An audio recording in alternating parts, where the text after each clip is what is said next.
This program is designed to provide general information with regards to the subject matters covered. This information is given with the understanding that neither the hosts, guests, sponsors, or station are engaged in rendering any specific and personal, medical, financial, legal, counseling, professional service, or any advice. You should seek the services of competent professionals before applying or trying any suggested ideas.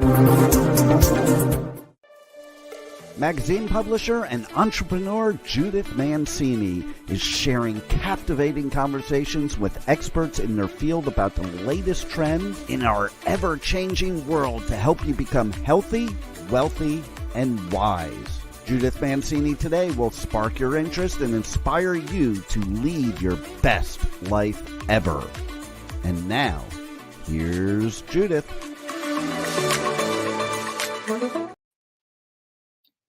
Hey everybody, thank you for joining me today on Judith Mancini Today. I am Judith. You know, it's a mad, mad world. I don't know if you saw that movie. It was a funny movie. But the definition of mad can be you're angry with somebody, or the other definition of mad could be you're mentally unstable. So I think this applies to our world here in America and the world in general. It applies in both ways because I'm going to tell you, I am very angry and it's making me mentally agitated. So why am I angry? None of the promises that President Biden made have come through. And we are just getting deeper and deeper into trouble. I'm not going to make this a whole political thing, but I want to say one thing. Do you know this man's name? His name is Judge Juan Merchan. He is the one who's handling the trial. He's the head of it, the trial against former President Trump with the hush money scandal. Now, I'm not sure why it's even in court, to tell you the truth. There was a non-disclosure in all of this. I don't understand it. People pay people for not saying things all the time, particularly celebrities who write non-disclosures so that when they're in there and they're cleaning their house or they're cooking dinner or helping them when they're being like a secretary to them or an assistant to them, they all sign non-disclosures and there's always money involved. So this is a legal question. I'm not an attorney. That's just my opinion. But I'll tell you why I'm so angry about this. This judge has told President Trump that he cannot go to Barron's graduation. He can't have the time off from the trial to go to Barron's graduation from high school. You want to know why I'm angry? It's not President Trump who's going to be suffering so much from this decision or this order. He will suffer because it's his son and he wants to be there, of course. For so many of the people in the United States, this is a big deal for high school graduation. And Barron worked hard. You know who's going to be hurt the most? Barron. Do you think that this will be out of his mind ever in his life? No. He is going to remember Judge Merchan, however you pronounce his name. Barron will remember him for the rest of his life as being the nasty man who didn't allow his dad to come and see him graduate. I hope he grows up to be president too, and he can get rid of this guy who's sitting on the bench. This is just nothing but clearly, in my opinion, and in many people's opinion, this is just election interference since President Trump can't even go out and campaign. As you see President Biden hitting Pennsylvania pretty hard. So that's why I'm upset this morning, but I find that my sleep is interrupted now. I'm not getting good night's sleep. And I know many of you aren't. We've even done a show on lack of sleep, but this is a nasty circle. Your lack of sleep causes you to worry, but worrying causes lack of sleep. So it's this circle that's going around and around and around, and it's not helping anyone. And why are we worried? Because inflation, war, the price of everything connected to the inflation, companies going out of business. This is making us all very nervous. And I don't know how we can solve it. You know, I know there have been a lot of companies that have gone out of business, and I just want to read you a few before we get into what we can do.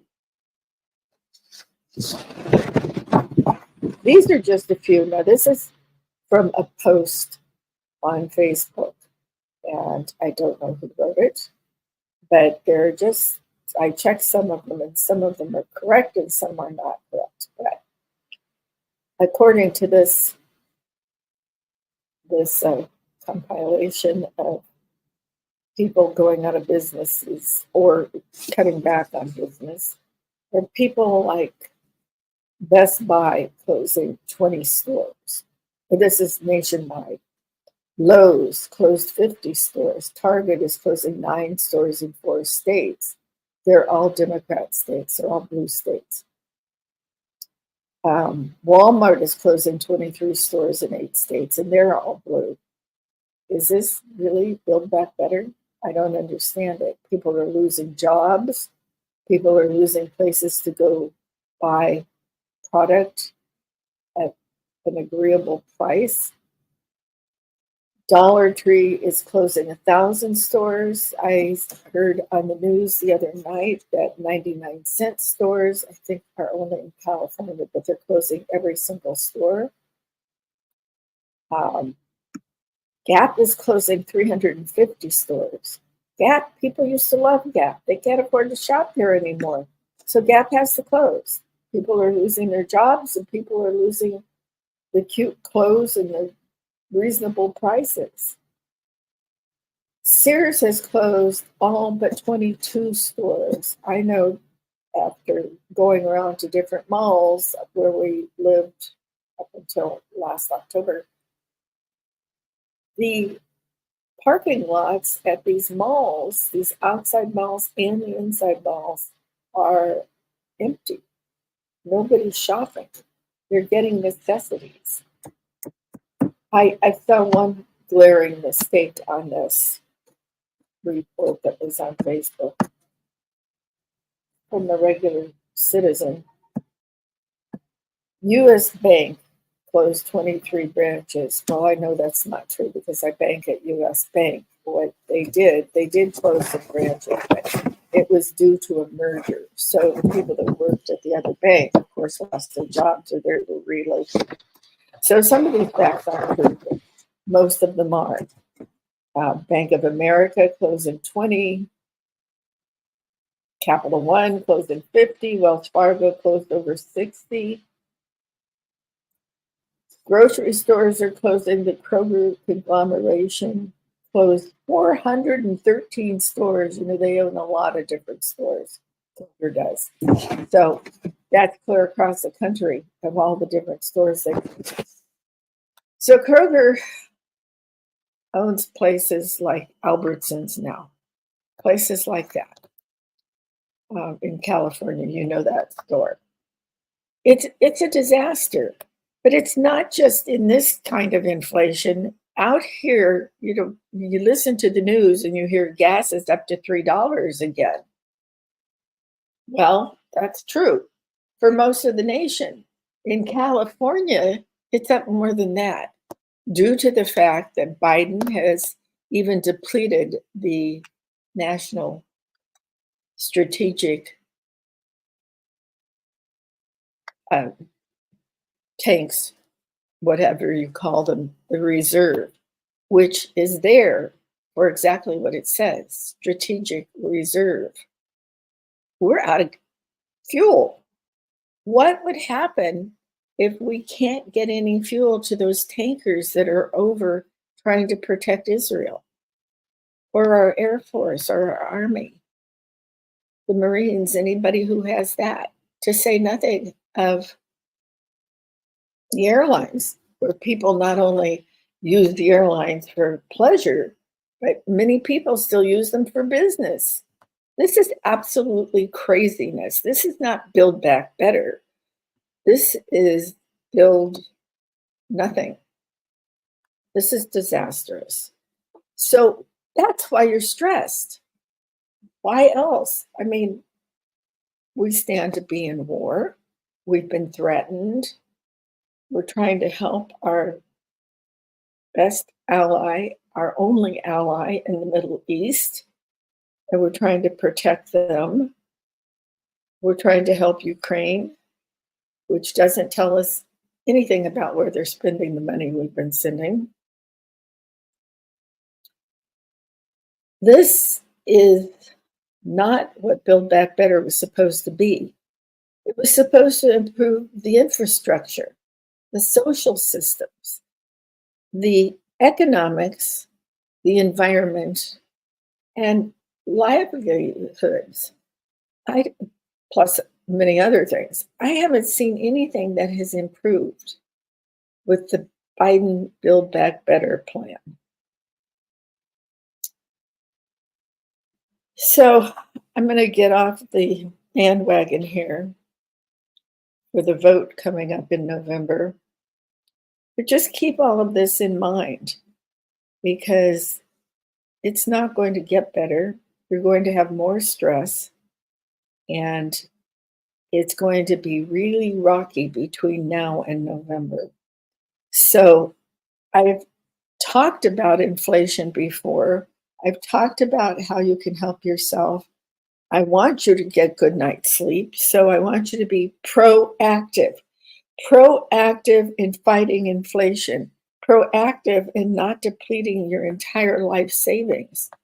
So let's talk about that. You know, even if inflation does go down, the report that came out initially said inflation was better, but that wasn't true. They had to get on the news and correct it, and it actually went up.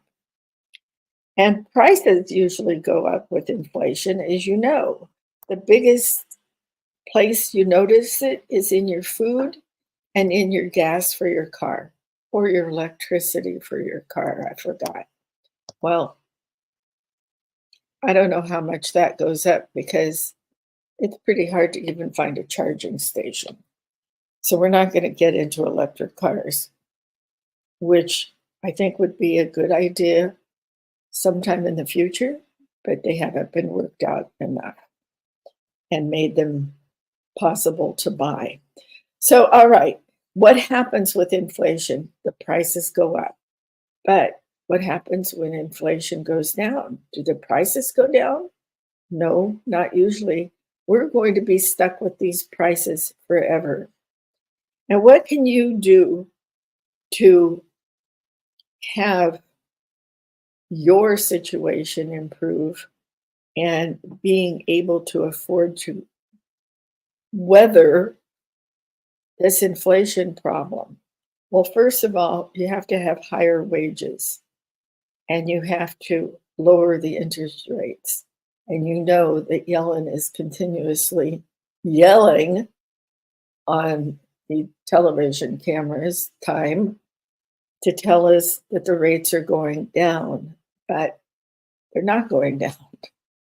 Try to go get a mortgage and see what you're going to be paying on a 30-year mortgage, which is the most common mortgage for people living.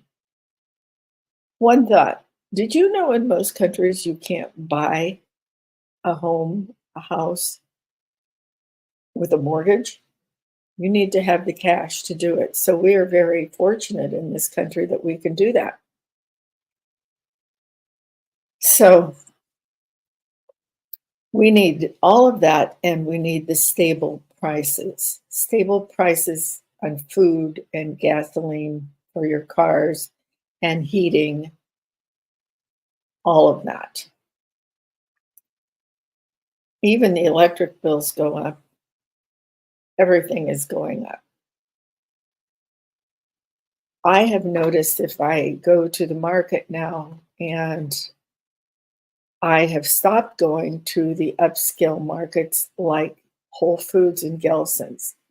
I shop in the organic parts of markets that are not quite as expensive as those other ones.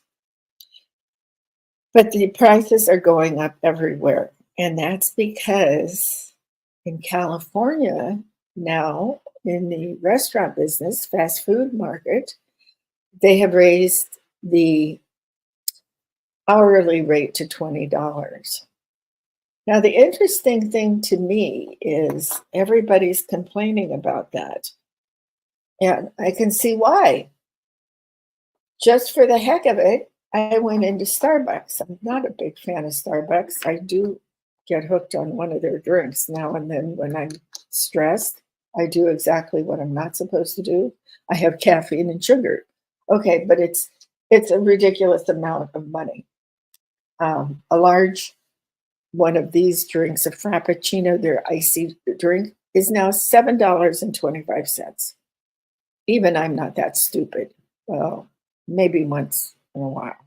But really, it's gross. How can you spend that much money on a cup of coffee? Go home and make one yourself. So what we want to look at today is what is affordable and what can you do to fight inflation. I want to lick my thumb to get my papers apart. The things that you need to do that are being reflected in the cost of living in California, and I'm using California as my base for telling you what's going on here. If you don't live in California, you'll think we're crazy here, but we're being hit very hard with inflation and taxes from our governor, whom I'm also not fond of. So when I'm looking at all of this inflation and stress coming down, California is the fourth most expensive state in the US, according to the Missouri Economic Research and Information Center. The states that are more expensive than us are Hawaii. Now that makes sense because you have to fly most of the things over there if you want fresh vegetables and things, because shipping is still a little slow going over between the mainland and Hawaii. So that makes a little bit of sense that it's more expensive. Washington, D.C. is not a state, by the way, Missouri. We want to tell you that. It's a district, the District of Columbia. We don't want it to be a state, but it is one of the most expensive, even more so than California and Massachusetts. And that surprises me. We lived in Boston and I didn't find it that much more expensive than California. It's not inexpensive, but it is, I didn't think as expensive as California. One reason being that if you live in Boston, you can take public transportation and you can walk. It's like New York City. You can walk a lot of places and you can take the MTA. Yes, so it's not inexpensive, but we also found at the time we were living there quite a while ago now, maybe 10 years, 8 years, something like that. It's obviously gone up a lot, but the average from the data from the Bureau of Economic Analysis calculated that the average annual cost of living in California is $46,636. Now, that's a lot more than a single person on the average in California makes. If you have a family of 4, 2 adults and 2 kids, wow, just wait till you hear these numbers. The people who spend so much money to live in California, like it because we have so many different, it's so large geographically that we have many different areas to live in. We just recently moved to the desert. I know I have told you that. We're very happy here. And oddly enough, the cost of living is a little lower than it was where we were living in the extended Los Angeles area. So we moved down here and we're very happy, but we have the desert, we have the mountains, we have the ocean, and we have the cities. Although our cities are being destroyed, so I don't know anybody, including people that live in Beverly Hills and San Francisco and all these upscale neighborhoods. They're leaving because the cost of living is too high and the crime is definitely too high. So when we're talking about cost of living and inflation, this is all part of it. We're talking about food, fuel, utilities, housing, education, clothing, childcare, healthcare, taxes, and transportation. I am appalled at what childcare costs. If you are a single parent and you have to pay childcare costs, it's unbelievable.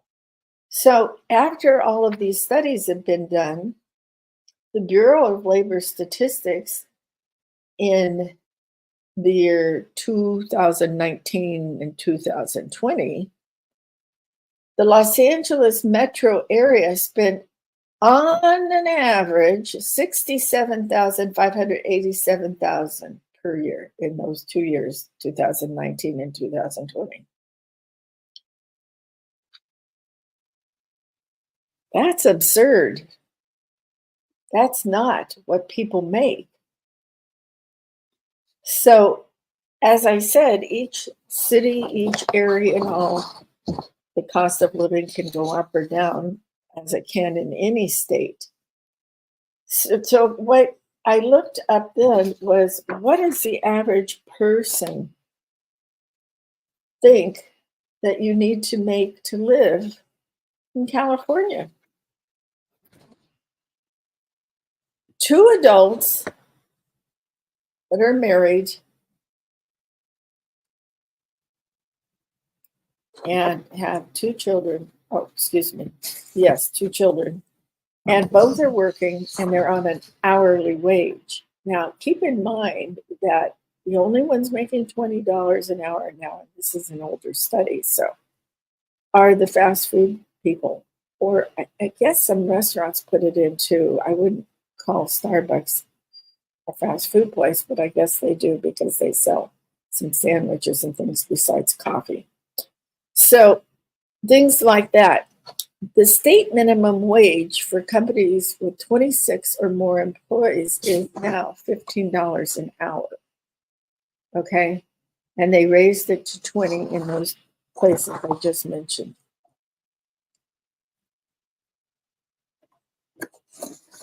The hourly living wage calculation looks a lot different for different household sizes. The income of 2 people working and 2 children working, the living wage is $30.54 an hour. Well, I just said that most employees on an hourly wage are making 15.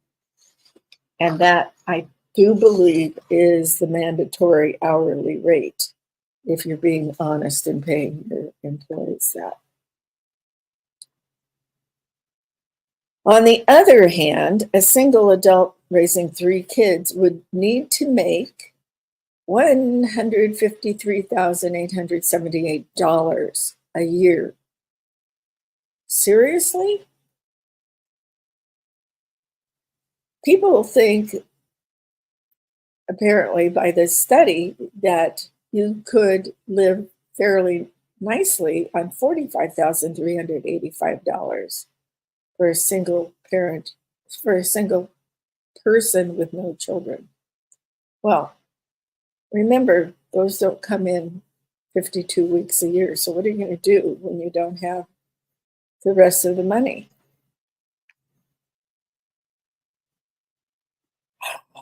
So generally speaking, the high demand versus low supply of things like housing, for instance, is causing everything to go up. And if you know that California ranks the fourth for the highest rent prices, this includes apartments and houses and things like this. And I think it's a little low. The typical house is valued at $775,876. We rank fourth highest in rent. So how can you live in California? How can you live in any of these states that have such high just for rent, fuel? It's craziness. We were living in an apartment before we decided exactly where we wanted to go totally retire, when we made the decision to go to the desert, where we do know several people, friends that have already moved up to 10 years before us. So that's why we decided to come to the desert, because cost of living was lower, and I intend to live to 100. I don't want to lose all my money and run out of money. Not good. My husband will live a long, long life. So we don't want to go through all of our money. And we looked at this, and by getting a condo down here, we were able to use veteran benefits. And I'm telling you this because I want you to know, no down payments, and you can afford to buy a house even with the inflation and the rates being high, if you're a veteran and you haven't used them. So what we want to tell you now is occupational areas of what their typical annual salary is in California. That might be a consideration for you when you're coming here, moving here. See what you can afford to buy or rent in housing, etc. But the obvious thing is nobody's moving to California anymore. They're moving out of California in droves. But let's go over these because I think they're pretty typical of other parts of the country. If you're in management, and that means upper management, I don't think this means being the manager of a fast food store. I could be very wrong. I can't find those exact numbers. It could be, I think this is more like management in a business, okay? $138,000 roughly. Computer and mathematical salaries are about $119. $119,100, excuse me. Architecture and engineering is approximately $105,770.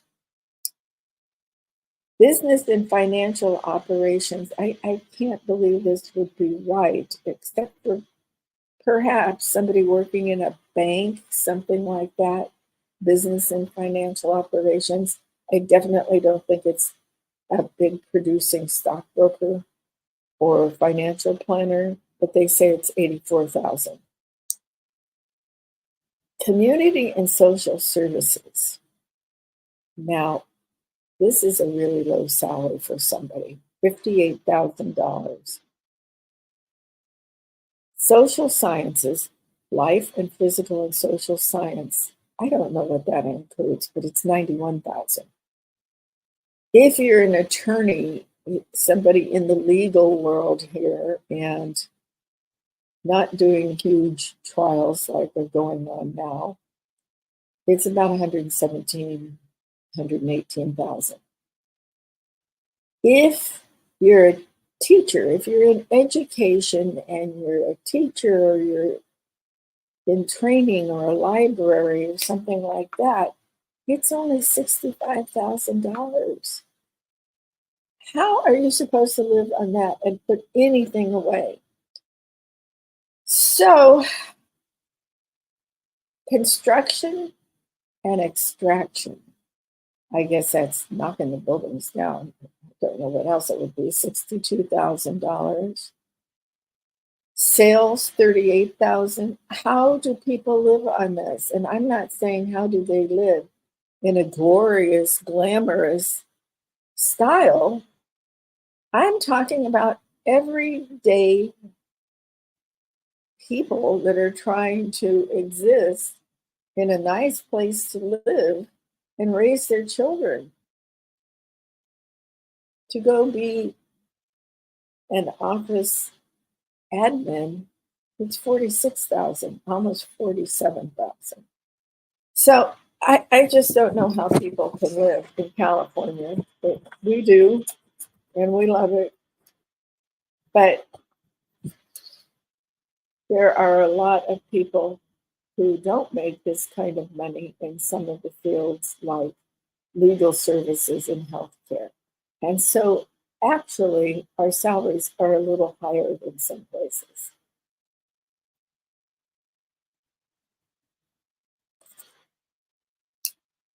What is a good entry-level salary? You know, it's probably so different, and there's such a disparity between salaries for that it's not even fair to discuss them, because first of all, if you're a nurse, even a registered nurse, even with all your training and your education, you can enter in with between $30,000 and $40,000. If you are a stockbroker with maybe a master's, there for a while, everybody in every single industry had to have a master's or they wouldn't even talk to you, which in my mind is a little crazy. But that salary, of course, goes up entry level close to $100,000 if it's legal, financial, something like that. So there is a disparity. There is a disparity with education, but you are seeing these blue collar jobs that take a lot of training, like electrical, plumbing, construction. Those are going up. And of course, if you're in some business like hairdressing, makeup, spa work, things like that, waitressing, waiters, captains in restaurants, you can make a lot of money on tips, but sometimes you have to share with everybody in the restaurant. So beware what you're doing. But now, if you have your own business and your own business, you have to pay competing wages. So you better know what you're doing with these different businesses that you're starting. And you better know what the average salary is when you're hiring somebody. And you can look up these things. So if you're just getting ready to launch a business and you need an administrative assistant, you might need somebody who can write proposals for you. You might need a bookkeeper to keep your books straight before you hand them to the tax people. You might need, all sorts of things, but you better look up and see what you need to run your office, because you can't do it all yourself. And you better make sure that you have enough capital to get through the first year so that you can pay competitive salaries, or people won't come work for you. And if they do tell you and they've lied on their resume and you haven't done a background check, you're going to end up in a lot of trouble, and you're not going to be helping yourself with the inflation problem or the economic downturn problem. So you can choose where you want to live and fight inflation by doing some of those things we're talking about. But there are different ways that you can fight inflation on your own. Now, why I'm telling you this is because I know people from their 20s to their 80s, 90s, and some of them have children and some don't. So most of us have adult children that are now reaching, if you're my age, in your 70s, you have children that are getting close to their 50s or a little over, and you're concerned about them. You're concerned about how much it costs to put your kids on teams to go compete with volleyball, soccer, baseball, things like this. If you're trying to get your children, or in this case, your grandchildren, to win a scholarship to a university or even be picked up by a sports team before you get to school if you decide not to go to a university. There's all sorts of reasons why in retirement and reaching towards retirement, people are running out of money with this inflation and what is going on. You know, inflation can go up. They're telling us it's going to go down, but inflation could go up very easily because we have so many things facing the United States now, what with the wars and the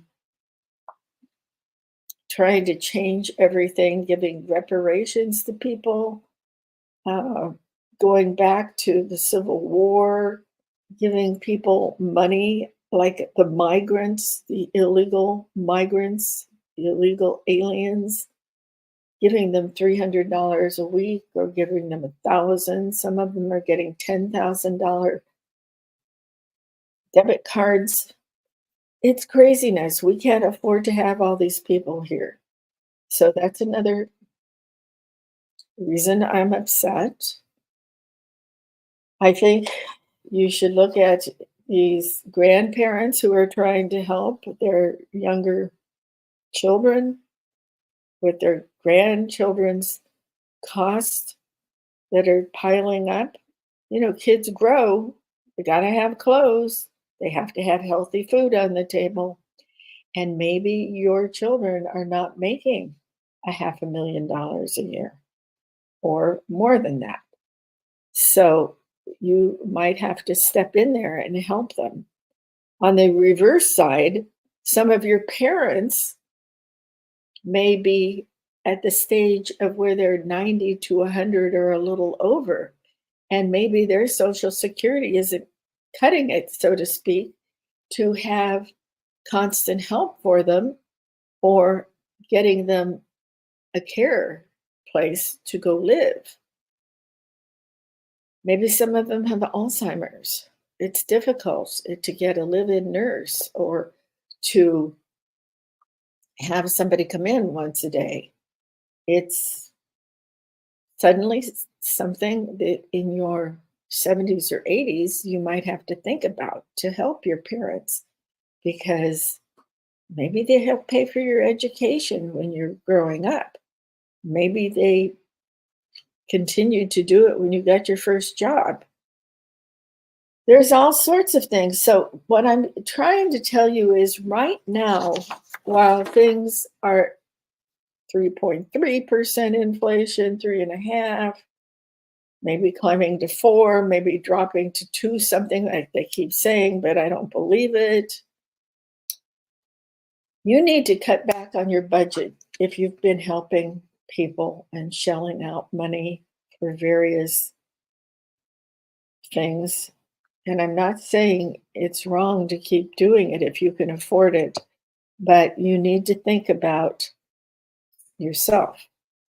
So the first thing you need to do is cut back, look at your budget, and see what you can do right away, the first thing you should do is cut things that are not necessary. Maybe you should not go out. Now I'm talking about older people in their 70s, 80s. Maybe you shouldn't play golf 3 times a week. Maybe you should cut it back to once a week. Whether you belong to a club or you belong to go to the community golf course, it all costs money. So maybe you could cut back on that. Maybe you could cut back on the number of movies you go to see. Maybe you could definitely cut back on the number of times you go out a month to dine. Maybe you could cut back on buying clothes at this age. How many new clothes do you have to buy at this age? So what else could you cut back? Definitely you could go through your grocery cart and cut things back on your groceries. Maybe you don't need as many snacks as you think you need. The potato chips, the candy, the ice cream. Well, we all like to eat them, I'm sure. But if you're getting to be in dire straits and are worried, you better cut these things out of your budget and cut them out rapidly. Then go back to it when you decide you can afford it. But if you're living on Social Security, it's not going to be going up like you think it is. And they always say they'll take it away. It doesn't matter if you paid into it. All right? So, first of all, cut back on the things at the grocery store and unnecessary expenses.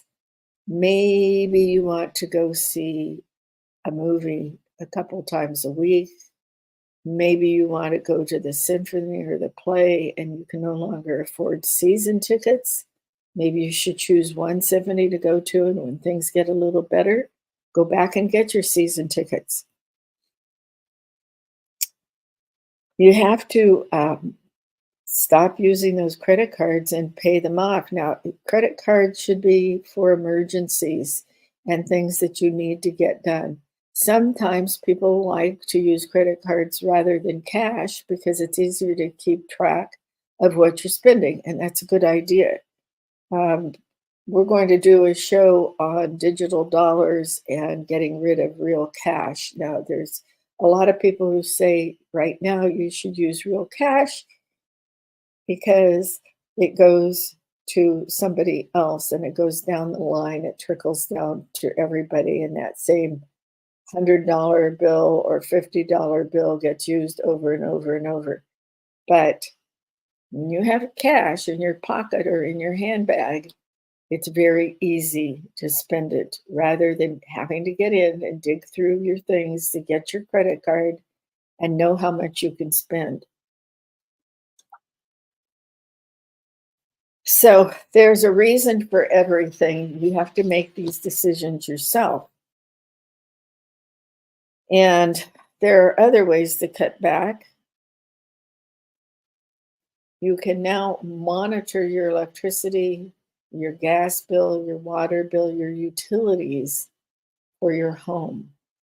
If you're living in someplace in the east where it gets extremely hot, or Florida, someplace like that, or in the desert, you're going to have really high electricity bills. Now, there are a lot of people who will put their electricity bill or the gas bill, whatever, on average monthly billing, and they take care of it like that, or they don't pay their electricity bill during the summer. They break it up so they pay it with their winter billing because it's lower. I don't know those things. You need to take time out of your day and call the utility companies or look it up on the internet to see if any of your utilities can help you out with those bills. And remember, you don't need to have every light on in the house. Turn them out. When you leave a room, turn them out. How many times did your mom tell you that? Turn the lights out. Turn the lights out. The faucet's dripping. Turn it off all the way. Don't waste the water when you're trying to brush your teeth. Turn it off. Okay, all these things mom used to say to you, is what you need to be saying to yourself now.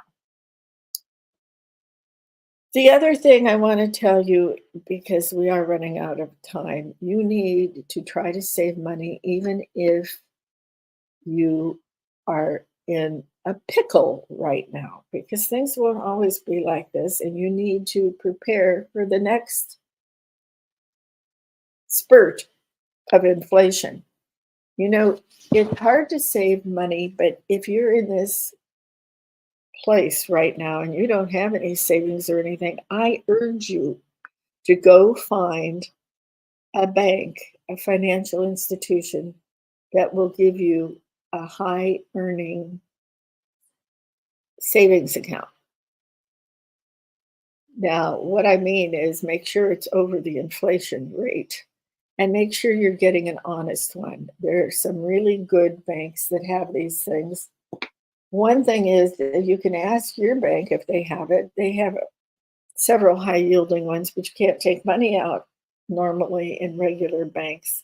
You just need to leave it there, or they have a base of what you need to deposit to get these high rates of anything over what the inflation rate is or the interest rate is these days.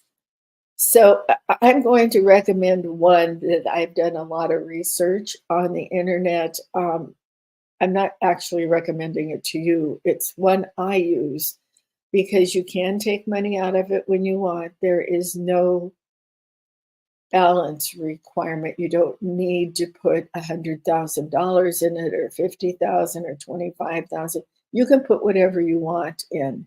So those of you who are really struggling, you could put $25 in a month, a week, whatever you feel you could, and you can watch it building up. If hoping at this age you all have emergency cash, emergency money accessible to you, because inflation is not going away. And if you're retired in particular, you're not going to be getting a raise, which leads to one more thing I want to tell you. If you are still working, if you are working and you're two family people working and all, why don't you go ask for a raise? I know all of these companies are supposedly struggling, but some are raking in the money. So you should see what's going on. You should know what your company is doing that you work for. And if you think you deserve it, and I'm sure you do because you're working hard, you're not a slough off, because that's not how you get ahead in the world, you can go ask for a raise. All they're going to do is say, sorry, no money now. We'll look at this again in 6 months, or we'll never look at it. Maybe you want to walk out. So you decide yourself. Jobs are kind of hard to come by, so I wouldn't be walking out too fast without looking at your possibilities. The other thing I wanted to tell you is we need side hustles. If you're really in trouble, you need a side hustle. And I've talked about side hustles a lot and what's available out there. And so what I have decided, I'm actually going to go see what the world of affiliate marketing is like. I want to check these things out. I want to see if they're telling you the truth in these different ones. I'm going to explore a lot of different ones, if they're actually telling you the truth about them, or if they're con jobs, what my opinion is. So we'll be talking about that in some of the upcoming shows. And we are going to be continuing talking about health and what is going on in the country and what's happening around the world. So saying there's bird flu around now. I haven't seen one case reported in this area, and I haven't actually seen any statistics on bird flu except for the price of eggs going up. I don't know if there is something like the bird flu coming. I don't know if they're just trying to scare you. Yeah, I think that's a possibility for some of these things. I think it's a possibility for getting more vaccines out there and all. So we're going to be taking a look at all of those things. We're going to be taking a look at what's in your food, the preservatives and things they add to just make them have longer shelf life, not just to be preserved in your refrigerator or your cupboard. We're going to look at that. We're going to look at different rates for housing, and we're going to continue to try to make your life better. So don't worry if you're in a little pit right now and you can't sleep. Remember, you can always count your blessings instead of sheep. So try that before you go to sleep at night.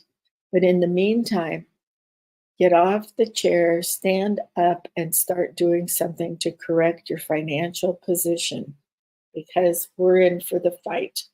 We're in and we're fit and we're going to win. America is the greatest land on earth, the home of the free and because of the brave. All right, everybody, thank you for joining me today. I look forward to seeing you next week. Remember, cherish yesterday, dream tomorrow, and live today. Thanks for joining me.